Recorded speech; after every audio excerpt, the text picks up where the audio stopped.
আসসালামু আলাইকুম। Welcome to my channel Roksana cooking show. আজ আমি আপনাদের সুন্দর একটা অরেঞ্জ কেকের রেসিপি শেয়ার করব। এটা কিভাবে আপনারা খুব সহজেই করতে পারেন সেটা আজ আমি দেখিয়ে দেব। চলুন তাহলে শুরু করা যাক আমাদের মূল রেসিপিতে। প্রথমে আমি 2টা ডিমের সাদা অংশ নিয়েছি, দিয়ে দিলাম হাফ কাপ চিনি, দিয়ে একটা হ্যান্ড বিটার দিয়ে একটু মিক্স করে আমি সম্পূর্ণ ব্যাটারটাকে বিট করে নেব। সাইডে যেই চিনিগুলো ছিটিয়ে যায় আমি একটা স্প্যাচুলার সাহায্যে সাইডে এগুলো নামিয়ে দিচ্ছি। দেন আমি আবার বিট করে নিচ্ছি। আমি বিটারটাকে থামিয়ে এখন দিয়ে দিব ডিমের কুসুম 2টা, দিয়ে দিব 1 টেবিল চামচ অরেঞ্জ ইমালশন, দিয়ে দিব ইয়েলো ফুড কালার সামান্য পরিমাণ সুন্দর একটা কালার আসার জন্য, দিয়ে দিচ্ছি হাফ টি স্পুন ভিনেগার, দিয়ে দিব ফ্রেশ অরেঞ্জ জুস 2 টেবিল চামচ, 2 টেবিল চামচ দিয়ে দিব রান্না করা সয়াবিন তেল। দেন আমি আবার বিট করে নেব। এই সময় বেশিক্ষণ বিট করবেন না, মিশে যাওয়া পর্যন্তই হবে।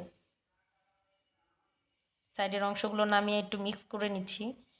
দেন আমি দিয়ে দিচ্ছি একটা ছাঁকনি, তার মধ্যে দিয়ে দিচ্ছি হাফ কাপ ময়দা, হাফ টেবিল চামচ বেকিং পাউডার, দিচ্ছি সামান্য পরিমাণ বেকিং সোডা, সামান্য পরিমাণ লবণ দিয়ে আমি ছেঁকে নিচ্ছি। দেন আমি একটা হ্যান্ড উইচের সাহায্যে আলতো হাতে মিশিয়ে নিচ্ছি। যেভাবেই মেশান না কোনো একভাবে মেশাবেন, এতে আমরা যে ফোমটা করেছি সেটা নষ্ট হয়ে যাবে না। আমার মেশানো হয়ে গেছে। এখন একটা স্প্যাচুলার সাহায্যে আমি সাইডগুলো নামিয়ে নিচ্ছি। আমি স্কোয়ার শেপের একটা মোল্ডের মধ্যে লেখালেখির যে কাগজ থাকে সেটা বিছিয়ে দিলাম, দিয়ে আমি সম্পূর্ণ ব্যাটারটাকে ঢেলে নেব। দিয়ে আমি ট্যাপ করে দিচ্ছি। দেন আমি এটা ওভেনে দিয়ে দিব 180 ডিগ্রি সেলসিয়াসে আপ ডাউন হিট অন করে 25 মিনিটের জন্য। দেখুন কেকটা কতটা পারফেক্ট হয়েছে আর কতটা সফট হয়েছে। আমি কেকটাকে একটা ব্রেড নাইফের সাহায্যে 2 ভাগে ভাগ করে নিচ্ছি।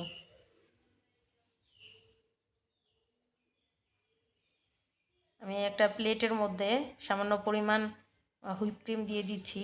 দেন আমি প্রথম পার্টটা দিয়ে দিলাম সুগার সিরাপ 2 টেবিল চামচ চিনি দিয়ে আর হাফ কাপ পানি দিয়ে আমি এই সুগার সিরাপটা তৈরি করে নিয়েছি। দিয়ে দিচ্ছি হুইপ ক্রিম, দিয়ে একটা প্যালেট নাইফের সাহায্যে মিশিয়ে নিচ্ছি।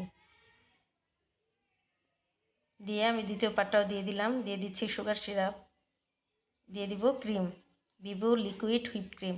আজকের কেকটা আমি ডেকোরেশন করার জন্য 1/3 cup Vivo liquid whip cream নিয়েছি আর 2 টেবিল চামচ চিনি দিয়ে আমি এটা বিট করে ক্রিম তৈরি করে নিয়েছি। একটা প্লেট নাইফের সাহায্যে আমি যতটা সম্ভব ফিনিশিং দিয়ে নিচ্ছি। আমি 2D একটা স্টার নজেলের সাহায্যে এই কেকটা আমি ডিজাইন করে নিচ্ছি। আপনারা আপনাদের পছন্দ মতন যে কোনোভাবে করে নিতে পারেন।